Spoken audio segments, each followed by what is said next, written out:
Welcome to Feminine Roadmap Podcast. I'm your host, Gina-R-Farrar. Each week, I bring you an inspiring conversation to help you navigate the challenges and changes of midlife so that you can not only survive, but thrive in your second half.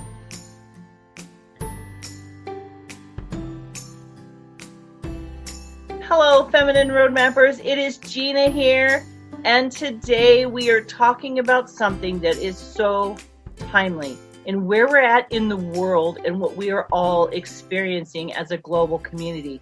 We are going to be talking about the importance of understanding your power style and how it morphs under pressure, how we can make that mindset shift necessary to come out of this with more authentic alignment in our life. Because as emotional tension keeps rising, we can step up to and make the adjustments in order to become a better, stronger, more authentic, aligned world. And to have this conversation with me, my guest today is Maggie Craddock. She is the author of The Authentic Career, Power Styles, and her new book coming out August 4th is Lifeboat, Navigating Unexpected Change and Disruption. Don't we wish we had this book in our hands today? So Maggie, thank you so much for joining me today. Gina, thank you so much for having me. It is my pleasure. So let's jump right in. Why don't you let my audience know what it is that's on your heart today? What is the mission and message that you want them to hear during this interesting time in our world? Well, Gina, I think one thing that's uniting us all is just this common uncertainty and tension that keeps going on and on and on. And we're doing our best to navigate it. We're doing our best to be our best selves, keep a positive attitude, be optimistic in the midst of all of this. And then in spite of it all, there are those moments coming. I had one the other day when I thought, I cannot disinfect one more thing from this grocery bag. My head is going to explode, right? There's so many little things. And people are telling me all the time, I just reacted. I snapped at someone, or I just couldn't get out of bed this morning. That's not me. And my response is, well, yes, that is you. And we're all being tested. And we're all going to the edges of something. And one of the things that's really helpful is to understand your power style.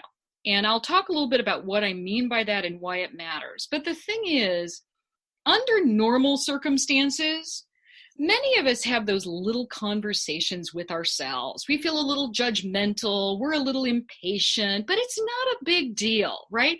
We can keep going, we can operate in a way that's relatively congenial with other people. And then suddenly out of nowhere, we've been shut in. And those of us who are known for being kind and understanding and sympathetic and thinking of others, or suddenly we hit that moment where I just can't take it. I just can't take it one more second. And what's going on with that? Well, it's because we all have these emotional triggers, Gina, and they kick in faster than the speed of thought. They're conditioned responses that happen when we have a lot of adrenaline flooding through us because of suppressed emotion. And before you know it, we're erupting with things that have been building up beneath the surface that we didn't even know were there. You were gracious enough to talk about my book, Lifeboat, which talks about the Titanic and uses a lot of things in the Titanic as a metaphor for the relationships we have with ourselves, with others, and even with our career path in the wider world, particularly under pressure. So I reference that when I say one of the things that happens in the relationship with ourselves is we all have something I call an inner iceberg, right? And it looks small on the surface, and it's no big deal when the water's smooth. There's a little thing there. But there's a lot of stuff that may have built up underneath, depending upon what happened to us in our family system, those emotional triggers, and they're not really fully conscious. And we don't really hit them until they hit us, until the pressure builds up so much that our best logical intentions of who we want to be and how we want to present ourselves get capsized.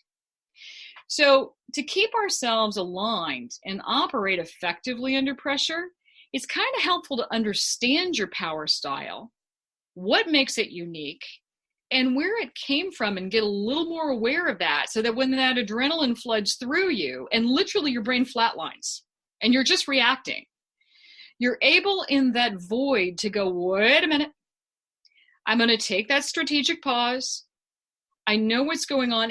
And under normal circumstances, Gina, I would say that this is common courtesy or professional behavior or just being a great woman, right? But in the current situation, there are moments when this can save your career, your marriage, your kids' ability to study and stay motivated, and potentially, depending upon, how inflammatory a moment is, whether or not you rush out there when you shouldn't without a mask on, it might even save your life. So with that in mind, I would say, if it's helpful, I can talk a little bit about what I mean by these power styles and the roots of them, okay? That would be fantastic. All right, so let's go for it, Gina. So there are two, the way that I look at it, there are two basic building blocks to any power style. And that's what's going on in your inner world emotionally and what's going on in your outer world behaviorally. And when I was writing that second book you referenced, Power Genes for Harvard, we did a lot of research on this, right? Like what happens to people under pressure in terms of their internal emotional makeup and their external behavioral stuff that they exhibit to the world, all right? And a lot of it is rooted in not necessarily what people told us, but what we witnessed and emotionally experienced in the family system. The first people that ever had power over us, the first system that ever shaped our sense of self is that early family system. So you take that internal, what's going on with you emotionally.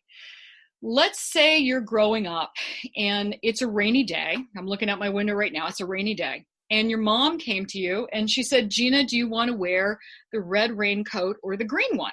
And she gave you a choice.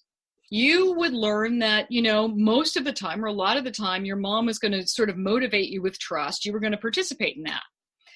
But if she came marching in with a scowl on it and said, young lady, you put this raincoat on right now and get in that car, this is not a conversation, you may have learned under pressure to foster a sense of urgency and just give commands, right? So it's wherever you are between trust and fear in your inner emotions. Now, externally, when we did this research, we looked at a lot of different things we could look at that people could map to their early family system. But the most statistically significant is whether you were able to get what you needed by dealing with your parents as a united front, or you found it was better to go, if you didn't get what you wanted from one, you go to another one, right? So like if you wanted the car keys, if you asked mom and she said, no, you haven't done your homework, and you ran over to dad and he forked him over because he wanted to be your best buddy, you kind of learned, let's just deal with people individually, get it my way, and apologize later. If your parents operated as a united front, you learned you're going to have to deal with people in groups and really align your words and your actions on a consistent basis, okay? So those two building blocks give us what we call the axis of the power grid. Are you operating more from trust or fear? And do you tend to gravitate to dealing with people one-on-one, or do you like to operate in groups? So Gina, there's four basic core power styles. You can think of them like the primary colors of power, right? The pleaser, the charmer, the commander, and the inspirer.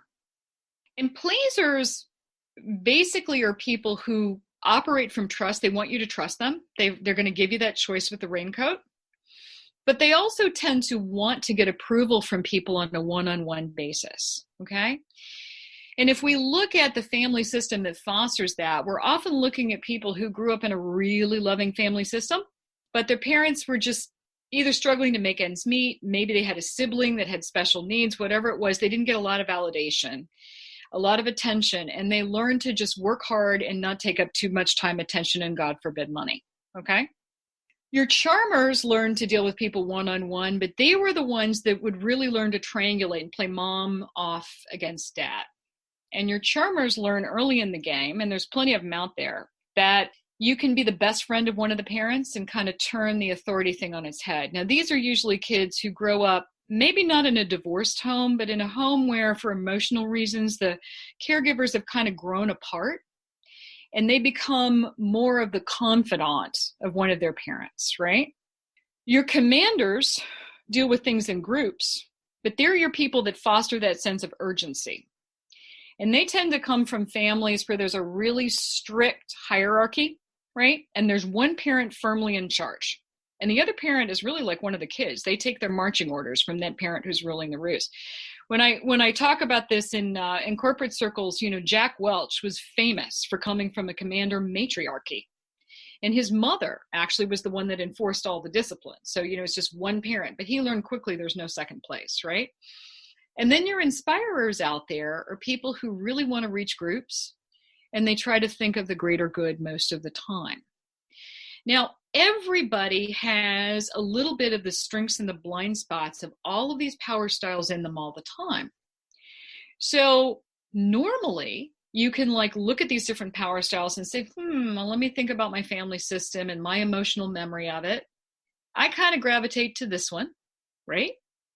But under pressure, you can exhibit the blind spots of a different power style that will surprise you. And under pressure, you can develop the blind spots of all the power styles, depending on how you're triggered. So when we enhance people's awareness around this, they become agile enough to operate from strengths that are outside their norm, like your pleasers learn to set boundaries and stand up for themselves. And your charmers learn to be less manipulative and more transparent around what they're doing, right? Your commanders learn to stop barking orders and listen a little bit more strategically. And your inspirers kind of come out of the clouds and get down to the roots with the rest of us. But you need to understand these things, because one size doesn't fit all when we're trying to calm ourselves down with all that adrenaline. Mm-hmm. Does that make sense? It makes total sense. And as you're speaking and as you're explaining this, I love how you talk about the power styles like primary colors, because the reason, having a makeup artist background in art, when you think about colors, you have primary colors, and as long as you have primary colors, you can make any other color in the rainbow. So this whole power style thing, thinking of it like colors, totally clicks in my mind that we are none of us one color. We are none of us one style. We may have tendencies that are more powerful, but it's interesting to think about, like you said, when the waters are calm, we're one person, right? Or one part of us is expressed. Technically, we're those people all the time. It's just what kind of pressure is bringing that out. Is that what I'm understanding? That's exactly what you're understanding. And one thing I love about what you're doing with these conversations and reaching your tribe is that as women, we can be so doggone hard on ourselves. We can turn anything into a way we're not good enough yet, right? Oh no, I'm not good enough.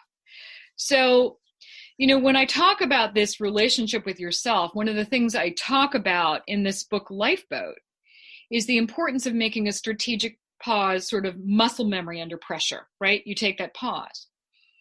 But it's, there's a lot of that in the general conversation nowadays. But one of the things I want to say to your listeners immediately is I have people call me all the time and go, I couldn't do it, Maggie. I tried. I couldn't pause. I can't not answer that last email. I stomped out of that meeting in spite of myself. I just walked away from the dinner table because my kids are driving me crazy. But the thing is, we've got to understand those internal icebergs and why that pause is hard, and also what's going to happen with that break in the action. Because if you're just going to fill it with your same old fears, why do it? Right? Mm-hmm. If it's just going to terrify you, then go ahead and stay up till midnight and answer the rest of those emails. If you try to pause and it's just going to give you an anxiety attack. But when you start to understand your power style, Gina, you start to understand what to do with that strategic pause, how specifically to talk yourself down, and what you're going to need. Like, your pleasers are people who identify with the behavioral traits of the pleaser power style. And your pleasers are really intuitive. They're great listeners. They're hardworking, right? But they're really nervous about not getting approval, and they can be loyal to a fault, right? So when you're dealing with that, the strengths and blind spots of that pleaser power style, you have to think about reasonably, how are you going to set boundaries with people you've never set them with before? How are you going to get them to value your time and potentially your contribution. When you've just given and given and given, you've finished other people's projects at the office, you've done all the chores no one else wanted to finish at home, how do you put the brakes on with all of that? And the reason your pleasers blow, of course, is that they're not just mad at other people, they're mad at themselves, aren't they? Right? Right, because they have never set the boundaries. At some point, it's like the cartoons, where you watch the person's head turn red until the steam blows. Absolutely right. Like, how do they do that? And what we talk about in the shift in the book is the gradual, you don't want to overreact. You don't want to explode. You don't want all that rage to come out as it's natural. Like, doesn't anyone ever listen to me? Doesn't anyone value my time? All of this, right? You want to be able to be calm and centered in your relationship with yourself. And remember, setting these boundaries with your boss, with your staff, with your family, with board members, sometimes even with your friends, when they count on you to make all the plans and, do the thing for the bake sale or make the reservations, or I don't know what they count on you for, but, when you're the one holding the bag most of the time. Wasn't that boundaries with yourself to say, absolutely, I am not going to allow this in my life anymore. I'm going to stand up. That's correct. And consistently. And understand, don't beat yourself up if you can't do it perfectly off the bat. Yeah. Many of us as women have spent 40, 50 years giving ourselves away, right? Like overnight, suddenly we're going to ride a unicycle and juggle these fiery plates. No. But you start. And then people will test those boundaries. They'll get snarky, they'll manipulate, they'll try to, tip you, they'll lose their tempers. And if you're convinced in yourself that what you're doing is right for you and right for them, you come back calmly, right? It's kind of like, and you just say, you know what, that doesn't work for me. You don't need to give an explanation. I've told a lot of people that I've spoken to recently, even a journalist who was interviewing me the other day said, how do I say no to my boss when I've got deadline? I said, if you figure out when you need to click off for your family and you do it. She's like, he's going to get mad. I'm like, absolutely, the first couple of times, but eventually he will respect the boundary. And more importantly, you will respect yourself. That's the critical piece for the pleaser, right? Around that pausing. And you'll be more productive because there's more balance. You're not running on that silly treadmill endlessly without any real self-satisfaction, right? Because none of it concerns you. Right. And we think it does because if a pleaser wants to feel that approval, it feels good, but it leaves you empty because you've done nothing to fill your own cup.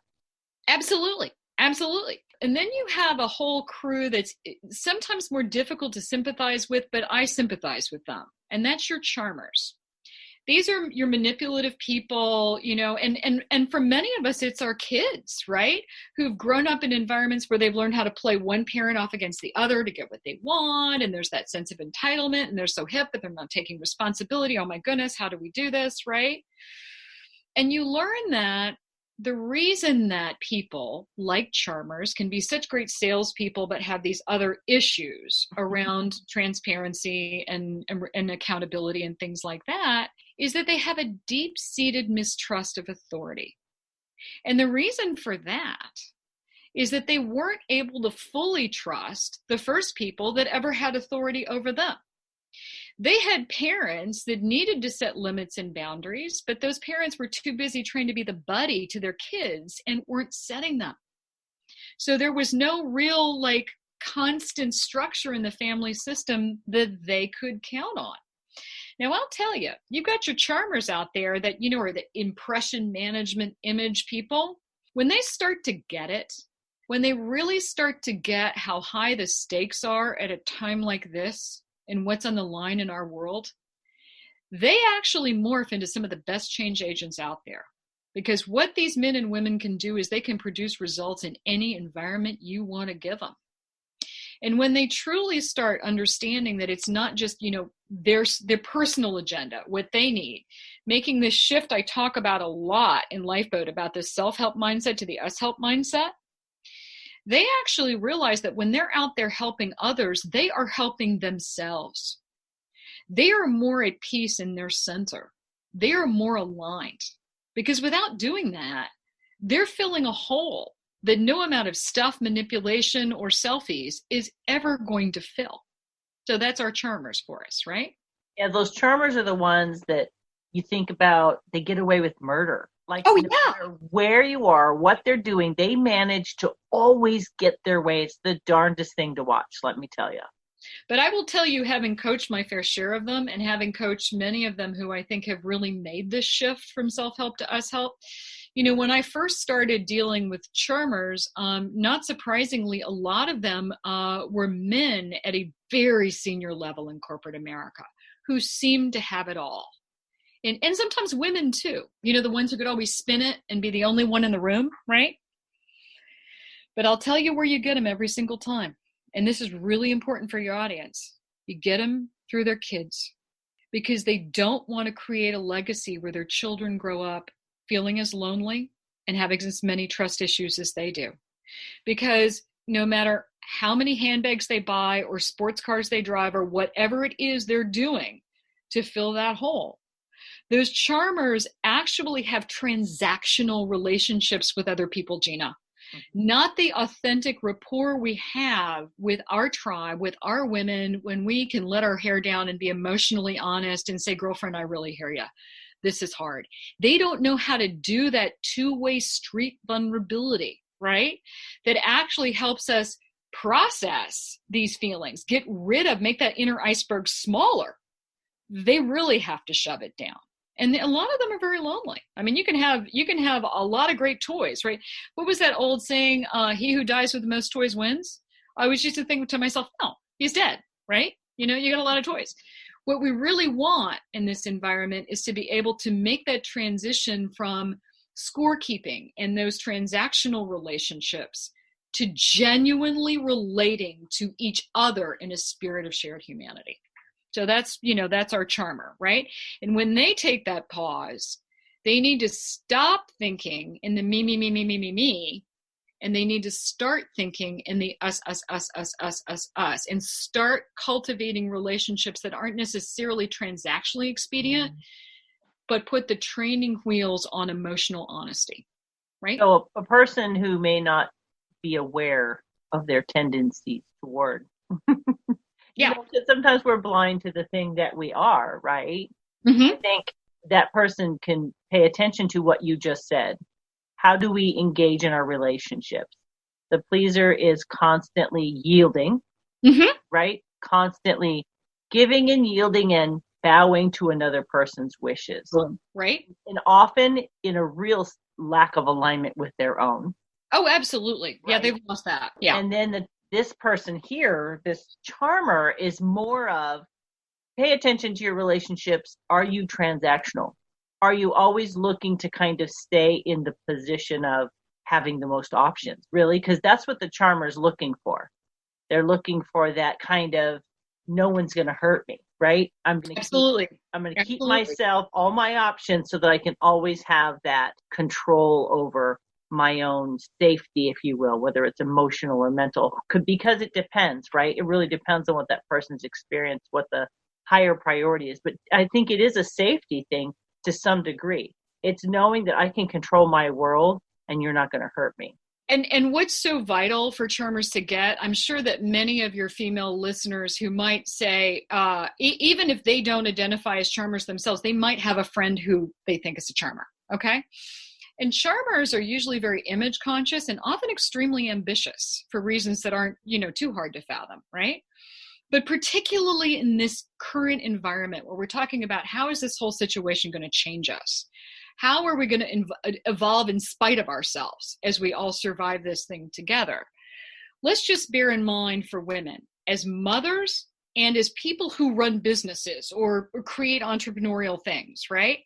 If you are so controlling all the time, you're going to dim the light of your own kids.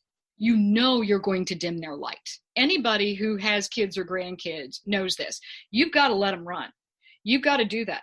Same thing with bringing out the best in a workforce. When it gets really tight, you have to ask yourself, if you're dealing with that charm or power style, it's not just how I think I'm coming across. How do other people genuinely feel about themselves when they've been in my presence? It's not all your words. It's not all your spin. When people have been around you, do they walk away feeling supported and inspired and motivated and appreciated? Or do they feel just like a little subordinated and kind of anxious and like, wow, well, this person seems nice enough, but I never really feel that good about myself after I've been around them. I wonder why, right? You want to level set all of that, because charmers who have trust issues end up not being able to trust that anybody truly likes them or truly loves them. As you're talking, pardon my interruption, as you're talking, this is what I'm hearing. Yeah. Narcissists fall in this category. Oh, they do. But not all narcissists are charmers. Right. And not all charmers are narcissists. Now, most narcissists, if we're going to take that whole, we're going to go all psychoanalytical and get like real appropriate with the term and go to, Kohut and the people who, defined narcissism for us. Most narcissists are commander charmers, and they come right down to the blind spots of the charmer who's going to be like, sometimes some of your charmers are just seductive and sweet, right? Some of your charmers are really commanding, and it's dangerous if you don't give them what they want. And as we know, your commanders can be really commanding. So when you think of the power grid, and I sort of wish I could draw you a picture here, you see your narcissist coming down hard in the blind spots of both the charmer and the commander combined, right? Mm-hmm. So while this research isn't intended to analyze people, let's get real. It does. When you look at those blind spots, they map over into what we would actually see in the DSM-4 for narcissistic personality disorder. Some of those behaviors really map to the charmer commander, right? Yeah. It's interesting. It says as you're talking, I'm processing. You know how you attach to things that make it feel like, I get that. That's what came to my mind. And I get the commander piece, because the charmer side, and I don't want to go off on a whole narcissist thing, but the charmer side is that they call it that gaslighting or the love bombing. Mm-hmm. That's the charmer side, to get your trust so that. Well, and when we talk about making the shift from self-help to us-help, okay? Yes. One of the things that leaves the realm of psychology a little bit is that I'm not just talking about how people think. I'm talking about how people actually align their feelings and their actual physical energy and actions in the moment with their thoughts when their brain's just flatlining and they're in that primal age regressed, I got to get my needs met thing, right? So charmers actually feed off attention and energy, right? Pleasers will feed you their energy and attention. Charmers will consume it. And the blind spots of both get really distorted under pressure when we're just, our normal socialization around how we moderate our feelings, our body language, our attitude, the conversations we're having with ourselves to keep ourselves regulated. When those things get a little out of balance because we've just had to Lysol one too many oranges that day, right? That's when these things start bubbling up in ways that we really need to understand our power style so we can figure out ways to be more gentle with ourselves and with others and get those high pressure moments in hand. Because honestly, I think we're all going to lose it and we're all going to burn out a little bit before this thing's over, Gina. I really do, And we have to be gentle with ourselves and others around that. So let's move into that commander style. I think we all know it's like, this is one of those personality types. Doesn't matter what test you take, like DISC, it's that high D. I always think of commanders as that person that are like the lion, the high D, the red. You know what I mean? Like depending on what thing. Yeah. Absolutely. It's perfect. And, commander family systems, and we touched on this a little bit, are often family systems that exist within a larger hierarchy. Like anything that has a code of conduct or rigid rules or authority or a pecking order, a very strict religion like Catholicism, right? All the way to the Pope on down. And I'm not saying anything against Catholics, right? I'm just saying, anything that's hierarchical. Sports, actually very competitive, right? Has its rankings and hierarchy. The military obviously comes to mind, but anything where your place in the pecking order is more important than what you authentically have to say. Your rank trumps your actual message in that moment. Okay. So it's a need to know basis. So you might have the best idea in the room, But if you're not the senior person, a commander doesn't want to hear it from you, right? And so we really have to think what's going on with that mindset. Commanders are willing to do almost anything to rise in the pecking order, because in order to be able to be free enough to express the full range of their authentic strengths, they've internalized the belief that they have to be the head dog on the sled or the highest person in the hierarchy. Does that make sense? Absolutely. And because of that, what happens with commanders when they're in charge in their homes or in charge in business is they will turn up the volume in their internal conversation because, hey, if they're in charge, right, it's just them and the conversation they're having with themselves, and they'll put everyone else on mute. And they might, listen, but they're not really hearing. And they might look, but they're not really seeing. And so the really important thing for commanders to remember as we're all evolving through a period like this is, how can I be more present? How can I stop erasing other people and actually notice them? How can I widen my field of vision? How can I turn down the volume on my internal conversation so I can be present enough to hear what you're trying to say to me? And how can I, because commanders like to think of themselves as tough and powerful, but how can I be strong enough to withstand feedback that might take me out of my comfort zone? Because that's a real stretch for them, because they rarely get it. And I get to coach some wonderful commanders, men and women. And I tell them all the time, anything can happen.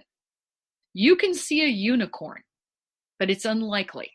And it's even more unlikely that you're going to get candid and honest feedback from the people who work for you, because you have trained them to hold their tongue and follow the norms that you set.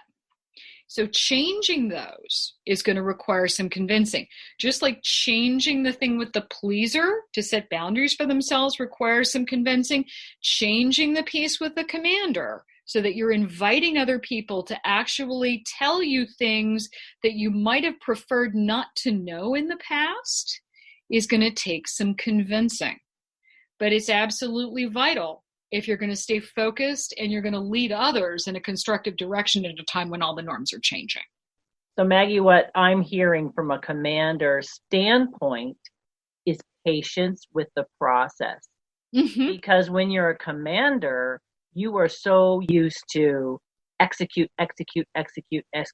Don't ask questions. Don't press pause. Let's get this thing done. And this is the way we're going to do it. So if they want to make that shift, what I'm hearing from you is it's going to take time, which is not something commanders are used to leaning into. That's right, Gina. And that's such an important point, because I remember just having a bunch of really terrific guys that I loved working with in an offsite in Stitches once, because I said, listen, if something takes any time at all, it takes too long for a commander, right? Any time at all. Instant gratification is way too slow. And so, yes, and for them to hit pause, that's interesting, because they may be able to withstand a lot of tension in the market. They may be able to withstand a lot of emotional tension to get their own way. But what they're not used to withstanding is sitting there and listening to things that they have preferred not to know about a situation or about themselves. There's an inner tension in all of us between the part of us that wants to evolve and the part of us that's more comfortable not knowing what we don't want to know and staying right where we are. And when you think about it, and I talk about this a lot in the Lifeboat book, because I talk about like senior officials, senior people who make that lifeboat shift, people who've had a lot of control and been on top are making some sacrifices to get down into the lifeboat with the rest of us. Now, depending upon their mindset on this thing, it's often very valuable and liberating and good for them. But understand, they're giving up a lot of control. They've been able to tell everybody to get down on bended knee and do it now, right?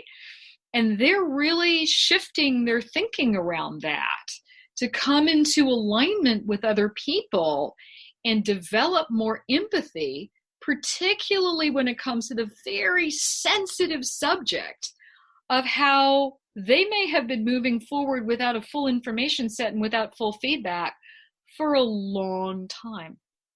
And no one told them. And they're supposed to be so strong. And now this can be a very vulnerable learning moment.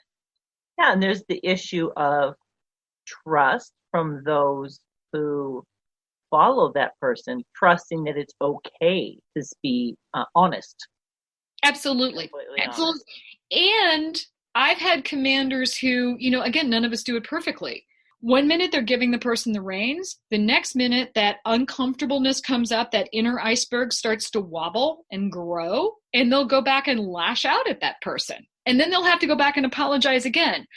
And one of the things about understanding power styles and developing emotional agility is to give yourself permission not to do things perfectly. And I teach people, I say, look, think of how you react when someone interrupts you or doesn't meet your expectations or tries your patience. How do you respond to them? Interesting. Because if you take a flip on that, you're going to start to see how you respond to yourself under pressure. When you don't meet your own expectations, how you treat yourself in those moments. And the more that we're able to just be in terms of how we feel and what we're going through without judging ourselves or others for it harshly, the better we are at widening our awareness and dealing with this void of information. The fact that we're all sitting in a new normal that we don't know how it's forming yet, right? And being thoughtful and strategic about taking one small, patient step at a time in the right direction, as opposed to being impatient and wanting to make a big move when we don't have enough information to make that big move yet. And I think the stress comes in. We either want to make this big move or we want to hurry back to where we were. And neither one of those things is reachable. Right. Right. It's and not. That's very disorganizing. A lot of people want to have some sense of something they can hang on to. I think that's what's leading to a lot of polarized thinking and extreme rhetoric right now. People want some rigid, unchanging sense of surety around something. And unfortunately, that's just not there right now. And the more they want it, the more they cling to something. But the more they cling, the more narrow their vision gets and the more backward looking, just as you said, Gina. Yeah. And that doesn't serve any of us, right? We're going to have to change. We're all going to evolve in this. And the thing that's humbling for us all is we don't fully know where it's going to take us yet. We don't fully know. And right? The interesting thing is you're talking about commanders is one thing, and I want to keep this a brief thought, but the one thought I have that I haven't voiced anywhere, but right here to you, maybe my family, is that our leaders don't know either. They may be commanders. They make very swift decisions. They might be very confident and secure, but nobody on planet Earth knows. This has never happened on this scale, never happened like this. Everything is an experiment. Mm-hmm. And we have to lean into the not knowing because it is what it is. And so there's this measure of grace that we may not like. Some people don't like the president. Some people don't like this person. They don't like their governor. They don't like well, guess what? These are human beings like you and I on a trajectory of life like you and I. Yeah, they have a title, but we're talking humanity. Right. Trying to figure out something that's unfigureoutable at the moment. It's a process. It's not a one-time solution. We can't take a pill for this.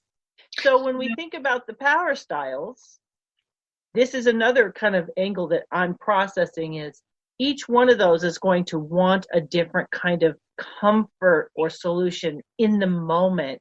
And I think that's a blind spot that we need to be aware of it, and being that kind of self-aware and doing that kind of self-work will also help us understand the power styles around us. But we still have one more. We have the inspirer, which is, this is where my mind is going.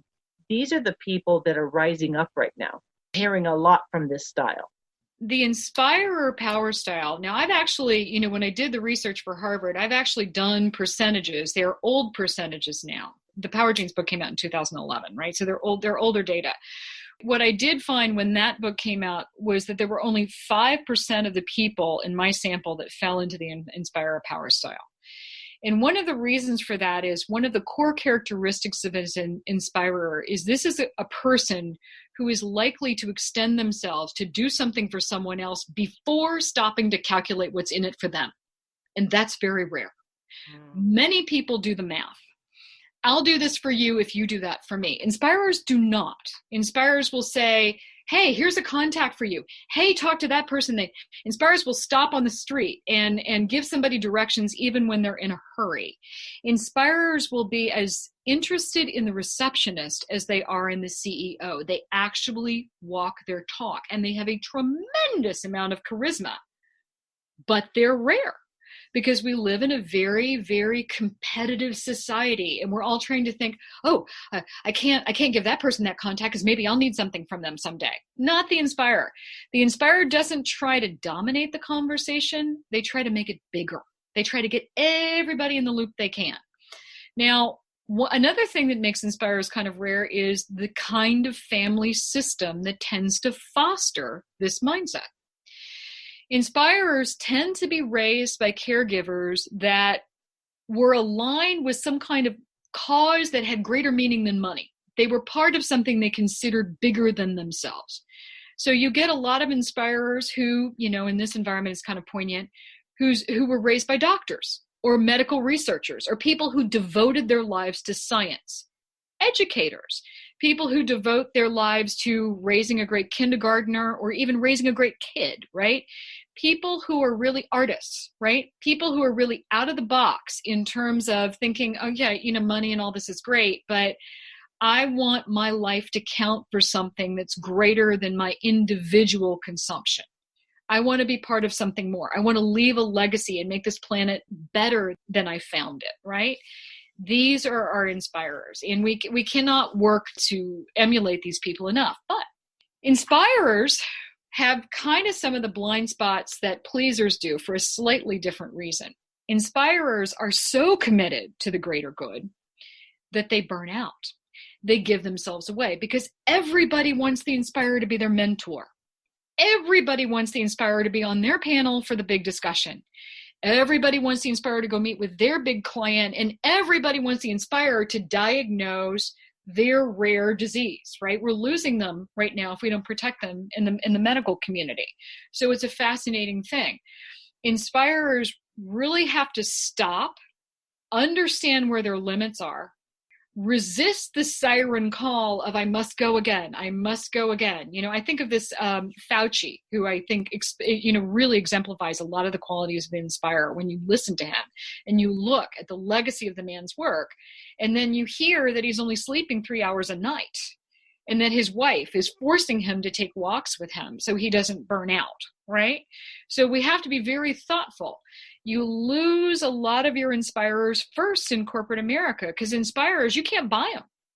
They're the ones who turn to senior management and say, I don't feel that our organization's values are aligned with what we say we're doing anymore. And you know what? I've decided to move to Nebraska and open I don't know what, right? And they go and they do it. They do something, and you'll love this, Gina, because here you are. They'll do something totally different, right? They'll take that risk, because it's not all about money for the inspirer. Yeah. And they're the ones that you feel them when they're in the room. Oh, yeah. You can feel them before you meet them. Oh, yeah. You can feel them. And they're rare. And people are drawn to them. Now, there is a special kind of inspirer, because inspirers are definitely, I want to say, anti-narcissistic. They're like, actually, if you were to look at the power grid, they would be diagonal across the power grid from the charmer. So the charmer's like, look at me. The inspirer's like, hey, we're all in this together. Like you try to compliment an inspirer and they'll go, oh, but you, right? So it's very fascinating, because sometimes inspirers are quiet and you don't notice them because they're not drawing a lot of attention to themselves. They're just those people that when they walk in a room, for some reason, your shoulders relax a little bit. And you just feel better about yourself, because, we talked earlier about how do people feel about themselves after they've been in your presence. When you've been around an inspirer, you usually feel calmer. right? You feel kind of safe. It hasn't been a battle. Nobody's been trying to mount anybody or name drop or, monopolize the conversation or have a lot of emotional drama. They've just been there. And unlike the commander, they probably spend a lot of time listening to you. That's your inspirer. It's easy to want to polarize these personality types too and put them in good, bad categories, right? Like to be really polarizing in our perspective. Like, oh, I like pleasers, I don't like commanders or whatever. But I think that in the beauty of the way that humanity is designed, we need all the pieces, but we need them in the best version of themselves. You're bringing up something that's central to this, and if I didn't say it before, I was remiss, and I will say it now. We all have the capacity to exhibit all of these different power styles, and our power style as an individual will morph. Your power style can morph from room to room in a cocktail party. Your power style with a Fortune 500 CEO may differ from your power style at home at dinner with your family. It's going to shift. You can have siblings from the same family, raised by the same two parents. One, their emotional memory of what their childhood was like becomes a pleaser. Another, their emotional memory of what their childhood was like becomes a charmer. You see it.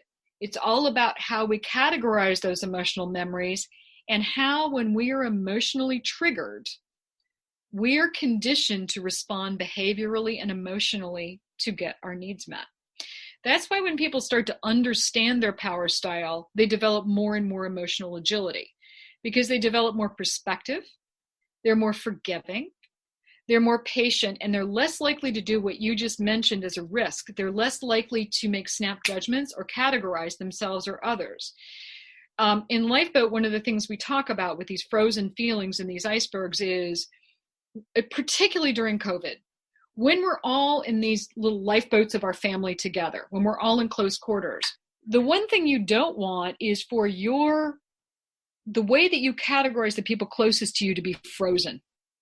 You want to remain agile around your expectations of people. What I say to people all the time, and I say it over and over in Lifeboat, is you can't really know the measure of a person until you've seen their capacity to evolve under pressure, until they've had room to learn from their mistakes, because we all can, and we always do.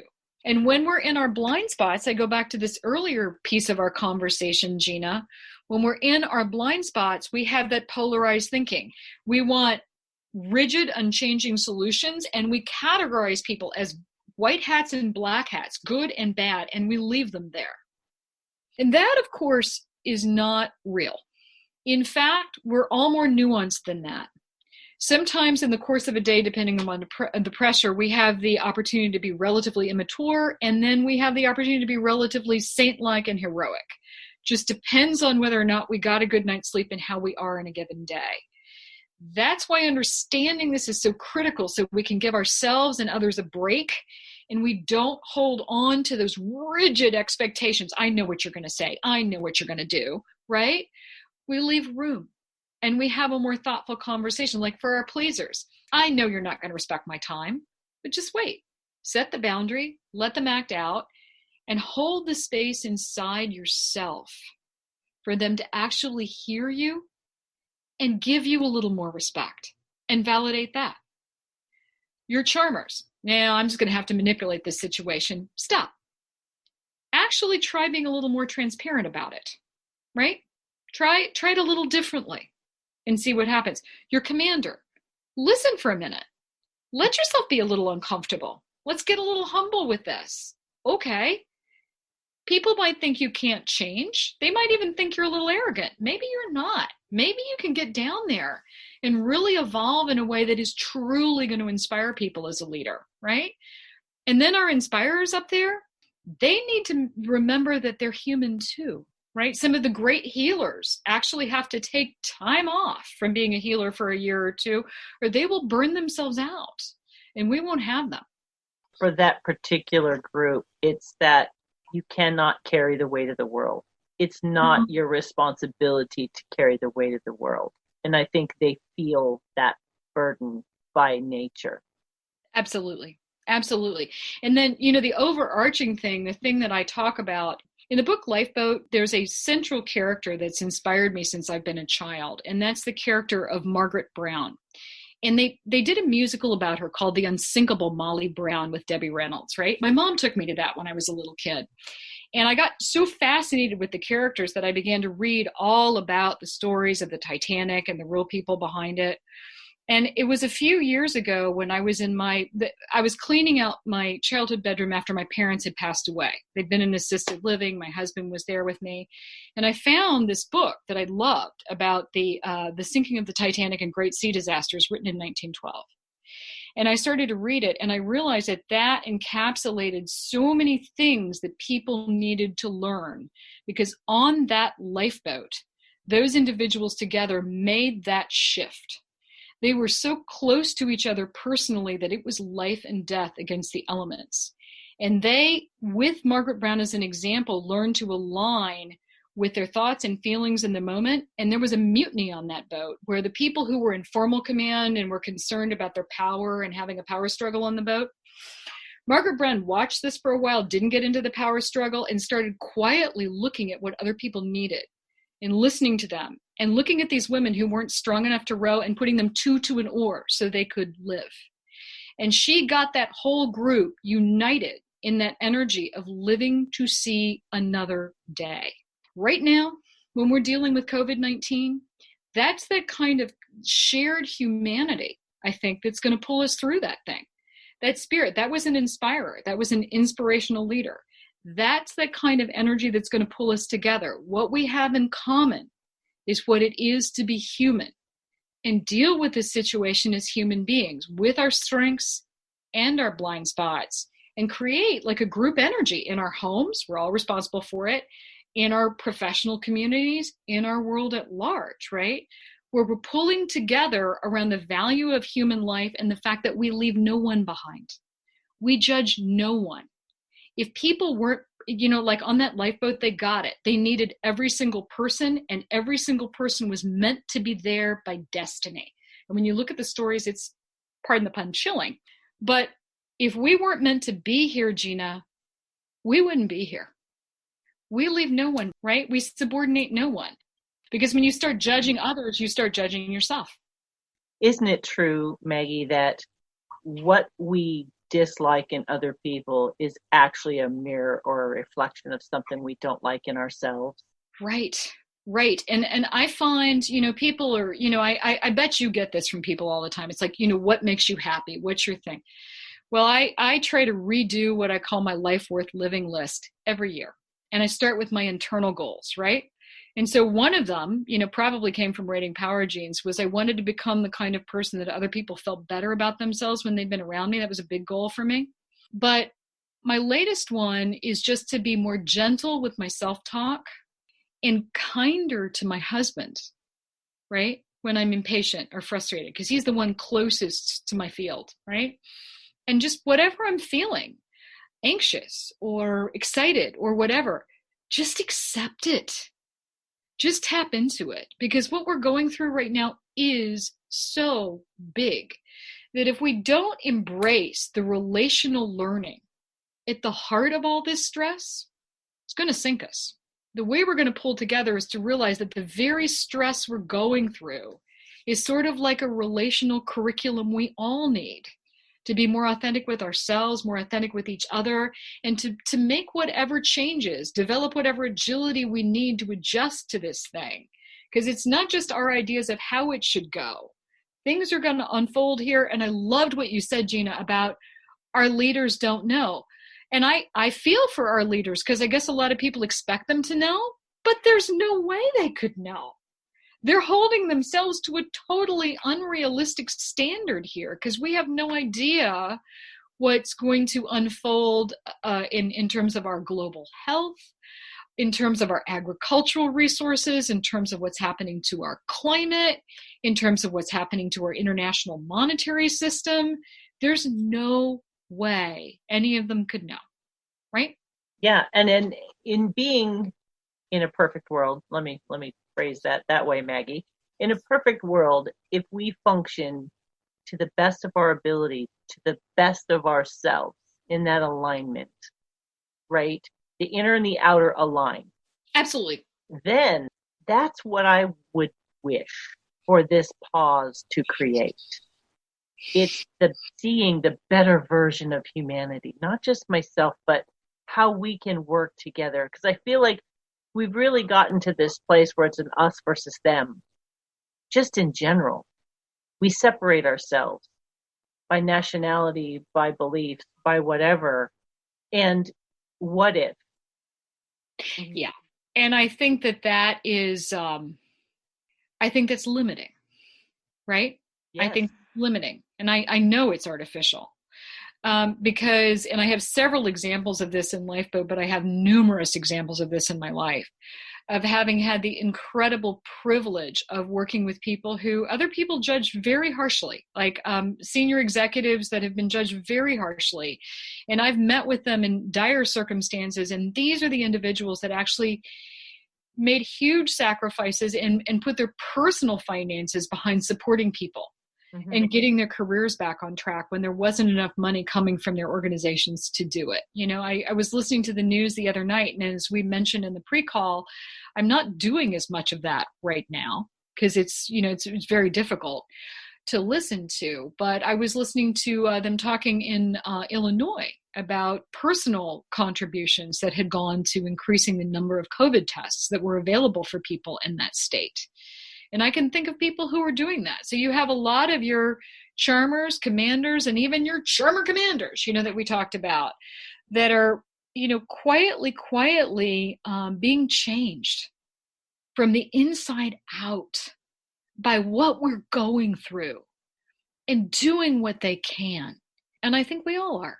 We're having the conversations, we're connecting, we're searching our souls. And, you know, every single day with this thing, we have a chance to wake up in the morning and choose compassion over cynicism, right? And to remember that sometimes the greatest thing we do that day may not be, you know, writing a great chapter or landing a deal. It may actually be how we interact behind our mask with the person that we're checking out in the grocery line. You know, it's hard to say how to measure success at a time like this. All we can do is stay present. Absolutely. Well, we have had a wonderful 1 hour conversation. And so, of course, I'm not done, but I'm never done. So that's normal. Let's land this plane. And if you could give 3 things that you really want them to anchor to, because we've talked about a lot of things. It can be on those power styles. It can be on your own heart, things that you think are going to impact from this pause moving forward. What 3 things would you like to anchor in for the listeners today? Beautiful ending. First, in terms of your relationship with yourself, one gift I hope everybody takes from this is to develop a sense of gentle curiosity in the moment about what they're feeling and why they're feeling it. When your feelings come up, rather than judging or suppressing, if you can just be present and gentle with yourself and curious about what you're feeling, that will go such a long way to building that vital emotional resilience we need at a time like this. Second, in your relationships with other people, anything we can do to reflexively train ourselves to give others the benefit of the doubt at a time like this, no matter what they're displaying in the moment. Often when people are coming across as terse or angry or impatient, it is because they are frightened. So anything we can do to train ourselves to give others the benefit of the doubt, that is so vital for us all at a time like this. And third, in terms of how we are dealing with our life mission, our organizations, our communities, making this shift from self-help, where you're thinking, you know, how am I going to survive? What's in it for me? To us help, and widening and trusting. Give yourself away at a time like this, because we all need to, right? You're not going to lose anything by doing that. Don't dominate the conversation, increase the conversation, help and support people any way you can. Pay it forward. If we all do that, it's going to come back to us in spades. That would be my 3 gifts. Awesome. Well, Maggie, I want to thank you so much for sharing something that's so timely, so practical, so applicable, and so helpful to creating a world and relationships in our homes, in our communities, in the broader sense, to bring us to the better version of who we really can be. So I want to thank you for taking the time to share that with us. Thank you so much, Gina. I have so enjoyed this conversation. I really appreciate it. My pleasure. So friends, today I've been speaking with Maggie Craddock. She is an author of The Authentic Career, Power Styles, and coming out August 4th, Lifeboat, Navigating Unexpected Change and Disruption. If you head over to www.feminineroadmap.com/episode 161, there I will have links to Maggie's website, to her books. I will also have the name of her future books, so you can put it on your calendar, August 4th, to look for that. I will have show notes as well. And please leave your name and email address while you're there. I have a gift for you. I send out periodic emails to kind of let you know what's going on and keep you abreast of fun things that I'm either experiencing, helpful tools that come across my path. Friends, this conversation that has been brought to us because of the quarantine, it's such a gift. If I could just express, aside from the fear and the aggression, the anxiety, all the things that we're experiencing, if we could really pause for a moment and really recognize this is a gift. This is our chance to globally reset, to globally reposition, to globally realign. It's such an incredible opportunity. And it starts with each one of us having the right conversations with ourselves, with our families, and with our communities. So thank you so much for being a part of this conversation today. And we do ask that you would share this. Share it, share it, share it. Shout it out on your Instagram, on your Facebook. Let's have a better, greater, more aligned conversation so that we can have a better, greater, more aligned world. Thank you so much, friends, for joining us today. We look forward to talking to you again. Take care. Bye-bye.